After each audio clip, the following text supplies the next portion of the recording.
कैसे सभी लोग, उम्मीद करता हूं सभी लोग बहुत अच्छे होंगे। वेलकम बैक टू पढ़ले टेंथीज। ये वीडियो है उन सभी बच्चों के लिए जो भी 10th क्लास से 11th क्लास में गए हैं। पहली बात तो सभी लोगों को बहुत सारा कांग्रेचुलेशंस कि हमने फाइनली अपनी 10th जो है वो खत्म कर दी है, 11th में पहुंच चुके हैं और धीरे धीरे अब 11th के पड़ाव में आगे बढ़ते जा रहे हैं।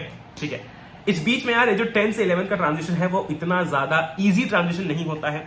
ये जो ट्रांजिशन है, इस ट्रांजिशन के अंदर हमें बहुत सारी ऐसी प्रॉब्लम्स फेस करनी पड़ती है जो कि शायद हमसे कोई डिस्कस नहीं करता है, पर तुम्हारा एक सीनियर होने के नाते, तुम्हारा बड़ा भाई होने के नाते मैं जानता हूं अच्छी तरीके से कि कौन सी दिक्कतें हैं इस ट्रांजिशन में जो कि काफी सारे बच्चों को फेस करनी पड़ती है।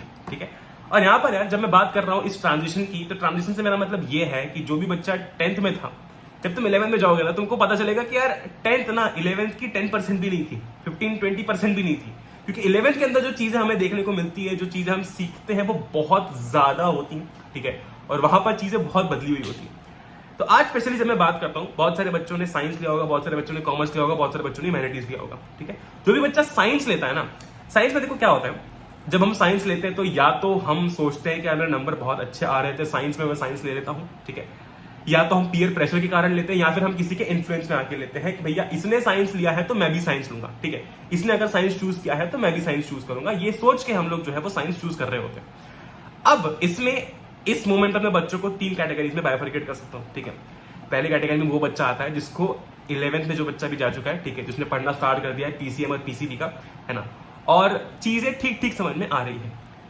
इसमें काफी कम बच्चे होते हैं। ठीक है, दूसरी कैटेगरी में वो बच्चा आता है जिस बच्चे ने पढ़ना थोड़ा थोड़ा स्टार्ट कर तो दिया है, ठीक है, लेकिन उससे बहुत सारी चीजें समझ में नहीं आ रही हैं, उससे बहुत सारे डाउट्स आ रहे हैं। ठीक है, पहला चैप्टर पढ़ते से ही, some basic concepts of chemistry पढ़ते से ही केमिस्ट्री के अंदर बहुत सारे डाउट्स आ रहे हैं। ठीक है, और तीसरा वो बच्चा है जो शायद अपनी स्ट्रीम सिलेक्शन पर रिग्रेट कर रहा होगा कि यार साइंस मुझे नहीं लेना चाहिए था, पहला ही चैप्टर, पहले ही फेज में मैं इतना ज्यादा पीछे रह रहा हूं, या फिर मुझे समझ में नहीं आ रहा है, तो शायद आगे जाके क्या होगा। ठीक है, आई नो कि ये चीजें बहुत ज्यादा कॉमन है और समय के साथ साथ ये चीजें ठीक हो जाती है। ठीक है, लेकिन इस बीच ना एक सबसे ज्यादा इंपॉर्टेंट फैक्टर ये है कि हम लोग 9th 10th और 11th को रिलेट करके चले।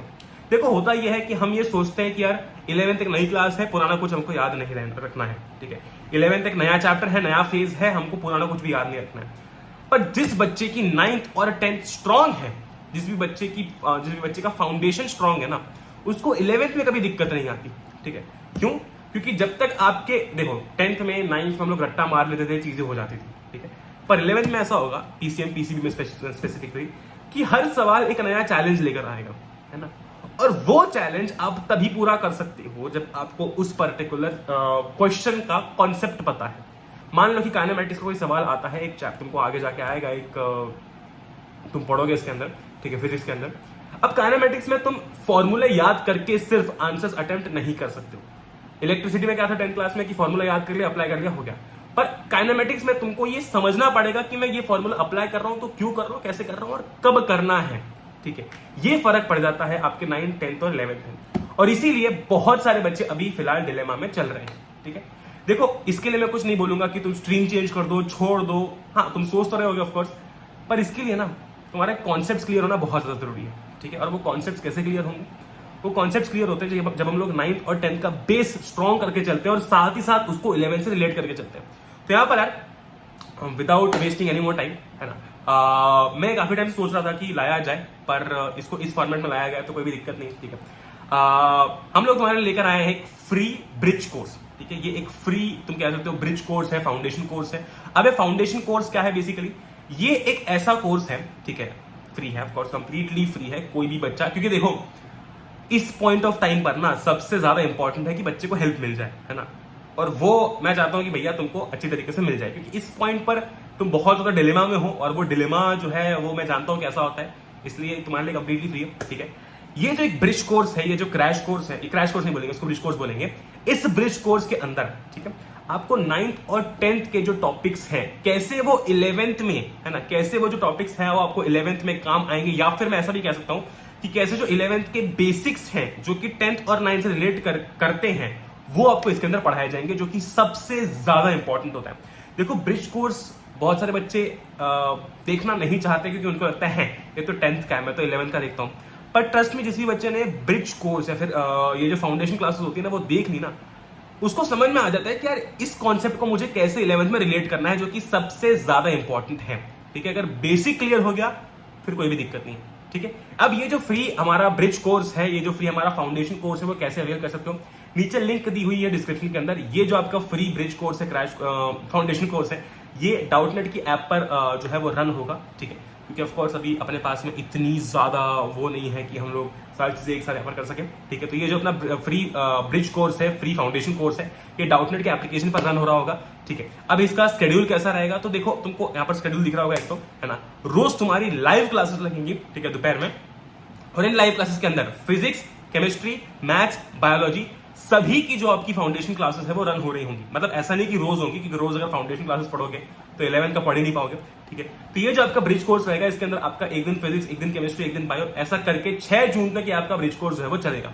ठीक है, जिसमें कि आपको क्लियर आइडिया लग जाएगा कि कैसे 9th और 10th के कॉन्सेप्ट्स को 11th में यूज किया जाता है, क्या ये स्ट्रीम मेरे लिए बनी हुई है, क्या मुझे स्ट्रीम में आगे जाना चाहिए, और कैसे अगर मुझे स्ट्रीम से डर लग रहा था तो वो मुझे नहीं डरना चाहिए। ऐसे बहुत सारे सवाल जो है वो भी अपने सॉल्व हो जाएंगे पढ़ते पढ़ते, क्योंकि वहां पर ऐसा है कि जो आपका 9th 10th का कॉन्सेप्ट है और 11th का कॉन्सेप्ट है उसके बीच में पढ़ाया जाता है, ताकि मतलब एक तरीके से तुम समझो कि एक ब्रिज है ना। अगर तुम्हें इस पॉइंट से इस पॉइंट पर जाना है तो ये जो है ये लाइन, ये जो अपना रोड है, ये क्लियर करना पड़ेगा। वैसे अगर 10th से 11 में जाना है तो ये जो रास्ता है जो 10th और 11th के कॉन्सेप्ट को मिला के बनता है, वो पूरा करना बहुत इंपॉर्टेंट है।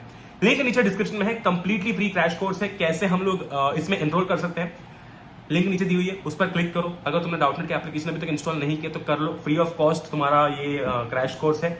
ऑफ कोर्स इस पॉइंट पर तुम्हारे लिए सबसे ज्यादा इंपॉर्टेंट है कि कंटेंट आ जाए, वो मेरे लिए सबसे इंपॉर्टेंट टॉप मोस्ट प्रायोरिटी है। जाना है, क्लिक करना है, पे नाउ पर जाना है, 0 रुपीज पे हो जाएंगे। उसके बाद में तुमको बस तुम्हारा जो कोर्स है वो माई कोर्सेज में आ जाएगा।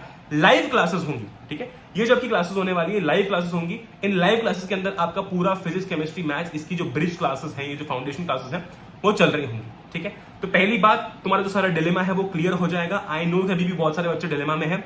दूसरी चीज, कंप्लीटली फ्री ऑफ कॉस्ट है, कोई भी बच्चा इजीली एक्सेस कर सकता है, इजीली इसमें एनरोल कर सकता है। तीसरी चीज, इसमें जो आपके टीचर्स हैं जो पढ़ ले जेई, पढ़ ले नीट पर आपको पढ़ा रहे हैं, वही टीचर्स आपको इसके अंदर देखने को मिलेंगे, तो तुमको कोई भी दिक्कत नहीं होगी, क्योंकि तुम्हारे जो 11th के लेक्चर्स हैं वो उन्हीं के थ्रू वहां पर आने वाले हैं। ठीक है, तो वहां पर आपको बड़ी ही आसानी से मतलब चीजें कोप अप करने का मौका मिल जाएगा। और चौथी चीज, आपका जो सारा टेंशन है ना कि यार ये कॉन्सेप्ट कैसे रिलेट करूंगा, ये कॉन्सेप्ट का तो बेसिक मुझे आता ही नहीं है, वो सारा इसके थ्रू दूर हो जाएगा। 6 जून तक आपकी जो क्लासेस हैं ये चलने वाली हैं। फ्री ब्रिज कोर्स होगा, 12 से 3 इसका टाइमिंग होने वाला है, और लाइव क्लासेस ये होंगी। ठीक है, अब इसी के साथ साथ एक और तुमको बहुत इंपॉर्टेंट चीज बता दूं। बहुत सारे बच्चों को डाउट था कि भैया पढ़ ले जेईई और पढ़ ले नीट के ऊपर लेक्चर्स कब से स्टार्ट होंगे। तो देखो, अभी ये जो तुम्हारा 10-15 दिन का स्पैन था ना, ये थोड़ा जाने दिया है ना। कुछ तुम्हारे नॉर्मल जो वीडियोस है वो अपलोड करने का ट्राई किया गया है कि यार कुछ नॉर्मल वीडियोस चले जाएं। फुल प्रूफ तुम्हारे लेक्चर की प्लानिंग हो चुकी है। ठीक है, 1 या मैक्सिमम 2 जून से तुम्हारे जो लेक्चर्स हैं वो जो लेक्चर्स हैं, है ना, उनको डाला जाएगा। पर लेक्चर्स ऐसे लेक्चर्स नहीं होंगे, वो तुमको मतलब काफी सारी अलग अलग चीजें देखने को मिलेंगी इसे, है ना। हर एक चीज तुमको देखने को दोनों चैनल्स के ऊपर मिलेगी। ठीक है, तो coming back to the point, अगर किसी ने भी अभी तक वो ब्रिज कोर्स में एनरोल नहीं किया है, कर लो, फ्री ऑफ कॉस्ट है ना। और मैं ये रिकमेंड करूंगा कि इससे तुम्हारा जो डाउट है, डिलेमा है, वो क्लियर हो जाएगा। क्योंकि अगर तुम सोचते हो ना कि यार मैं कोचिंग तो जा रहा हूं पर कुछ समझ में ही नहीं आ रहा, बहुत सारे बच्चे होते हैं कोचिंग जाते हैं, कोचिंग में उनको बताया जाता है ये पढ़ो वो पढ़ो, पर वो कॉन्सेप्ट अभी तक क्लियर नहीं हुआ है कि यार मान लो मुझे मोशन पढ़ना है, मैं काइनेमेटिक्स पढ़ रहा हूं मान लो एग्जांपल के लिए। अब वो काइनेमेटिक्स में जो पढ़ाया जा रहा है उसका मुझे बेसिक ही नहीं पता। तुम मुझे बताओ कि अगर तुम्हें रोटी कैसे बनाते हैं ये पता ही नहीं है, तो तुम्हें अगर मैं आटा दे दूं, तुम्हें मैं अगर वो क्या कहते हैं उसको बेलन दे दूं, अगर मैं गैस दे दूं, तो क्या तुम रोटी बना सकते हो? वैसे अगर तुमको मैं चैप्टर खोल के दे दूं, पढ़ा दूं, क्या तुम समझ पाओगे? नहीं, जब तक तुम्हारा बेसिक क्लियर नहीं है। ठीक है, सो लिंक नीचे डिस्क्रिप्शन में है, बहुत इजी टू एनरोल है, तुमको यहाँ पर स्क्रीन रिकॉर्डिंग भी दिख गई होगी, है ना। एंड बस हम लोग मिलते हैं फिर कुछ और अमेजिंग लेक्चर्स और कुछ और अमेजिंग क्लासेस के साथ में। मीनवाइल पढ़ ले जेईई और पढ़ ले नीट पर तुम्हारा जेईई नीट को कंटेंट तो आता ही रहेगा। ठीक है, बस विद दैट बीइंग सेड, उम्मीद करता हूं कि तुम लोगों को ये जो वीडियो है वो पसंद आया होगा। इससे तुम्हारा काफी जो डर है 11th का वो आई होप कि थोड़ा सा जा रहा होगा, क्योंकि ब्रिज कोर्स के थ्रू तुम काफी कुछ अचीव यहाँ पर कर सकते हो। स्पेशली मैं बोलूंगा कि अपने स्ट्रीम वाइज कि यार हाँ ये इजी है, मुझे इसका कॉन्सेप्ट नहीं पता था इसलिए मुझे समझ में नहीं आ रहा था, दैट इज इट। ठीक है, with that being said, link नीचे डिस्क्रिप्शन में है, मिलते हैं हम लोग अगली वीडियो के अंदर। Till then stay home, stay safe, take care and good bye.